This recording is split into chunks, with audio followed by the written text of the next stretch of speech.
It is a very stormy day here in the Northeast today.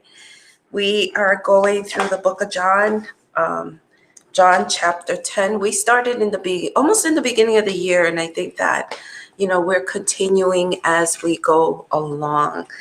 So I didn't have much of a countdown. Sorry about that. Usually I know that gives everybody a heads up. So we'll just wait just a few moments before we begin. And of course, I got to tell you, this type of weather is like such good sleeping weather. It's such good sleeping weather.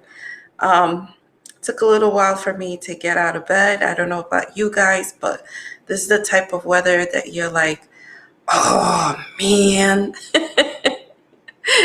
You're like, I wish this was a day that I was off, but it is what it is. And so I'm just trying to prepare for the this or that questions. And you know how that goes. I'm like running out of questions because I've been asking you so many different questions every single morning. So let's see what we can find.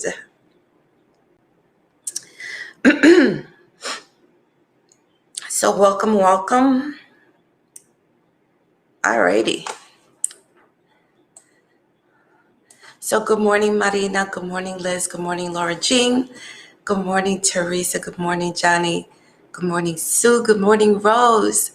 Good morning, Sherry. Good morning, Gloria. Good morning, Lisa. Yes, a lot of thunder, Gary. Good morning, Marilyn.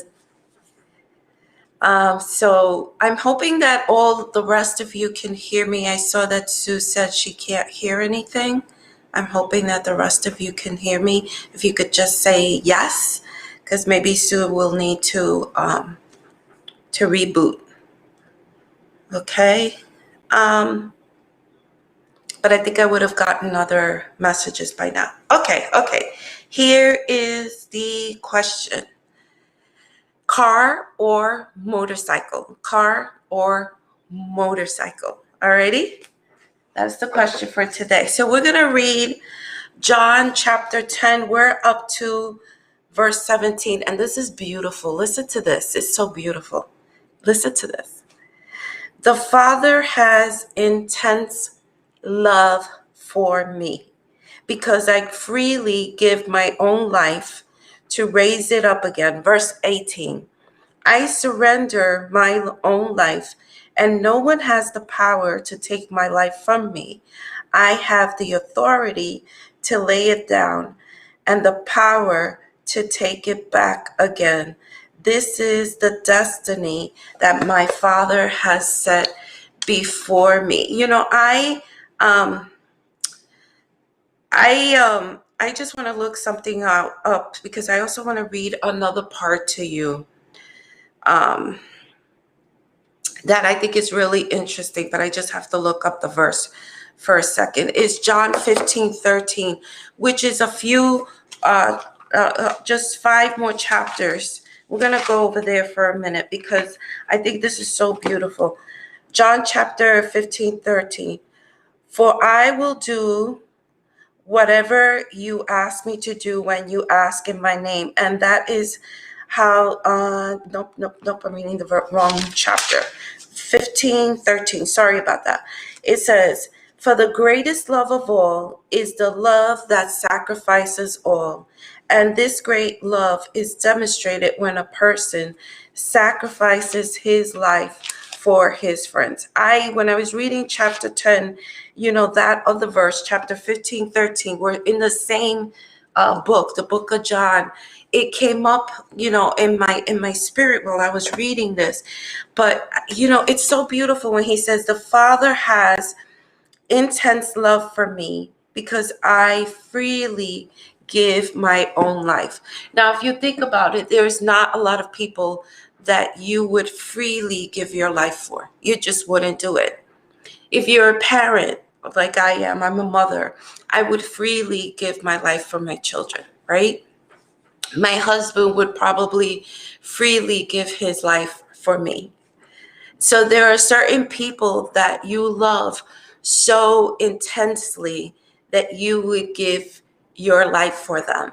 And one of the examples that kind of bubbled up in my memory, I don't know if you've ever watched the series of the Pirates of the Caribbean, and they have different chapters, different parts of the stories. And I think it was the last one, or probably, I think it was the last one, where they're trying to find the Triton. And one of the captains on the ship, Captain Balboa, discovers that his daughter is the one that is searching for the Triton. And she has a keepsake that he left his daughter when he dropped her off at the orphanage, because he knew as a pirate that he wouldn't be able to give her the life that she deserved. And at the very end, towards the very end, Captain Balboa sacrifices or gives his life for his daughter. And she discovers, of course, that that is her father. He laid down his life for his daughter. Now think about this. Jesus came freely out of his own accord, and the Father loved him intensely. It says, the Father has an intense love for me. And while I was meditating on this, I was telling God that I just don't understand his love. I don't understand his love. His love is so deep, so wide, so high, that it's so incredibly hard to explain it to someone. That, think about this. Again, I gave you the example of a parent in this case laying down his life for his daughter. You can totally understand that if you're a parent or you have someone in your life that you totally and completely love.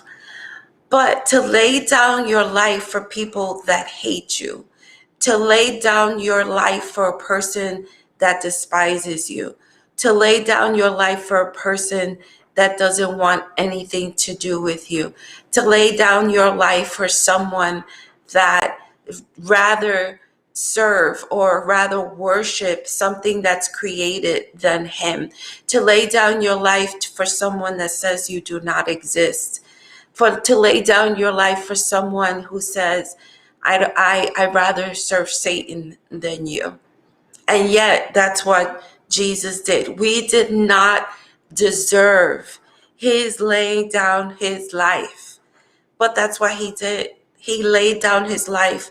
So the same way that the Father has intense love for the Son, he has intense love for us. And Jesus understood that. And the only way that he could reconcile us was to lay down his life. But he didn't just lay down his life. Look at the rest of that chapter, that verse within that chapter. It says, I surrender my own life. I surrender my own life, and no one has the power to take my life from me. I have the authority to lay it down, and I have the power to take it back again.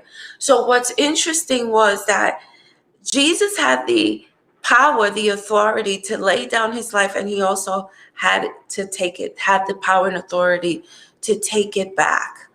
So I just think about that. Think about the intense love of God,